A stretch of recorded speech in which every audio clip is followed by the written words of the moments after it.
Welcome to the DGM Finance Podcast, and today we're going to watch a clip and learn some valuable financial lessons. DJ Finance.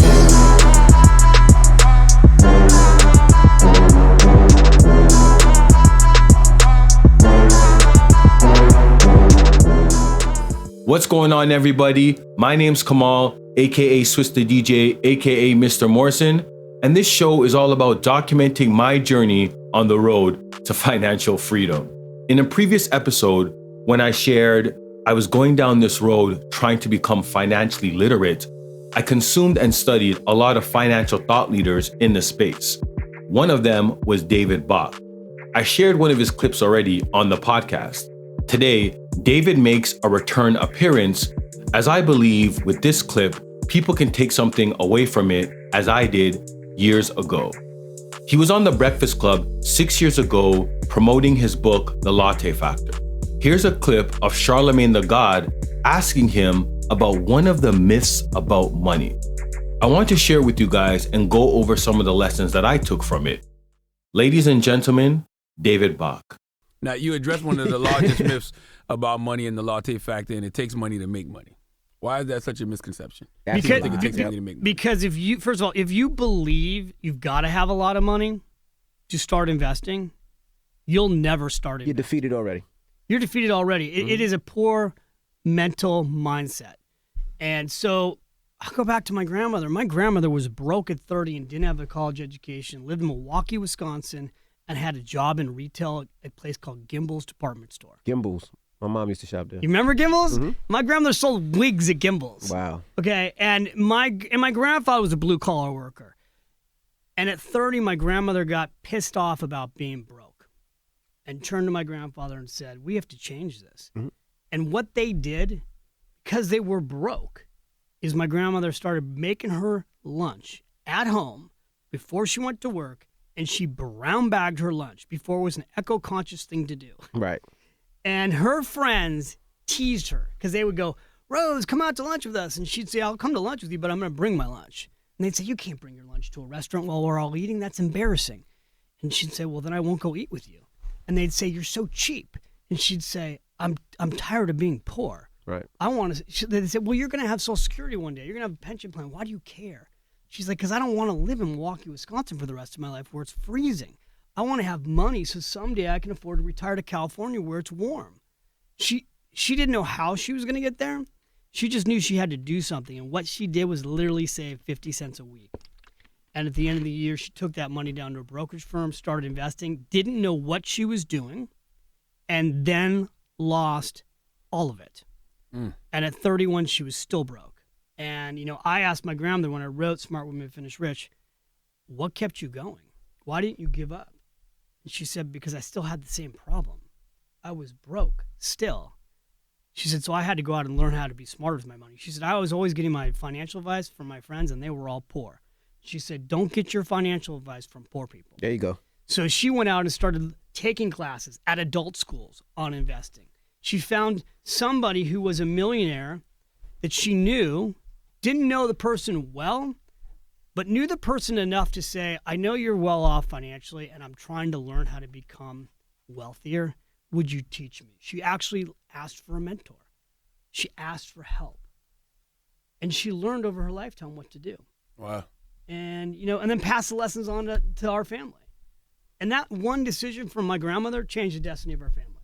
Wow. Everything that I do is basically a result of learning from my grandmother.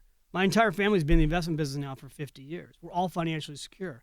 We learned the lessons from a woman who didn't have a college degree, who sold wigs at Gimbel's Department Store, who at 31 was broke. Wow.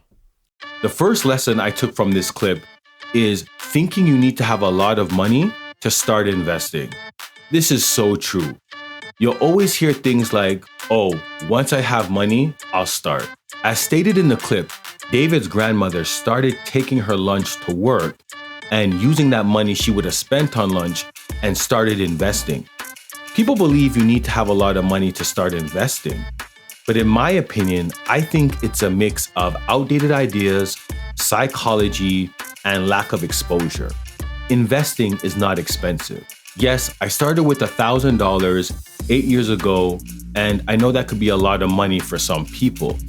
However, today here in Canada, you can open up a Wealthsimple brokerage account and start with as little as $10. Most people are never taught what investing actually is, how compound growth works, and that consistency beats size. You don't need a lot of money, perfect timing, or expert knowledge. You need consistency, time, and a simple strategy. The second lesson I took away from this clip is that it's all about making a change. This one hit hard for me. The grandmother didn't like the situation she was in financially and wanted to make a change. When I started investing, I exposed myself to so much knowledge and information that it led to change. It can be scary to change, especially because most of us enjoy comfort. People get used to living paycheck to paycheck, not investing, and avoiding money conversations. It's become normal. Changing means stepping into the unknown, and most people avoid that. Lesson number 3 for me was taking advice from people who are broke. David explains that his grandmother was taking financial advice from people who are poor. They are usually regurgitating something that they heard somewhere or from someone and speaking about it with so much conviction, yet it's something they have no experience with. I know somebody, I've heard of. How I hate those terms. It seems that there's such a low standard for financial advice, yet most people complain in some capacity about money problems. They don't treat financial advice the way they would treat medical or legal advice. They wouldn't take surgery advice from a random person. But money? My coworker said the stock was good. Lesson number 4 is going to qualified people for financial advice. Now, this happened maybe 60, 70, maybe even 80 years ago, where we didn't have access to the internet and AI as we do today. She took classes to learn at adult schools. She found someone who was a millionaire and asked for help. How many times do we feel shy or insecure about asking someone for help? For myself, I didn't really have anyone close to me that was investing or investing for the long term. It was all about buying single stocks, being in and out of the market, or investing in the next new trend. I'm still paying for that now, as years ago the cannabis stocks were going crazy. I still have a cannabis ETF in my portfolio today, and it's down 50%. I only invested $100. However, I still keep this ETF in my portfolio to remind me never to invest in trends again. My education came from books, podcasts, YouTube videos, my own investing experience, blogs, and just seeing whatever works. Today, I would seek out people who are where I want to be and ask for help. I'm also still trying to connect with people who are on the same wavelength as I'm on. As financial literacy is not taught in schools, David's grandmother was able to pass down her financial knowledge to her kids and her grandchildren. This is so powerful. I'm excited to share financial knowledge with my future kids. They say kids don't listen to what you say, they watch what you do. Sharing books and living a life of financial independence is the ultimate goal. It's crazy to see what happens when someone has the right mindset and is willing to change. I remember telling this story to a family member, and the family member's response is, "Oh, David is well off because of his grandmother." Which is partly true, but I think that mindset is all wrong in my opinion.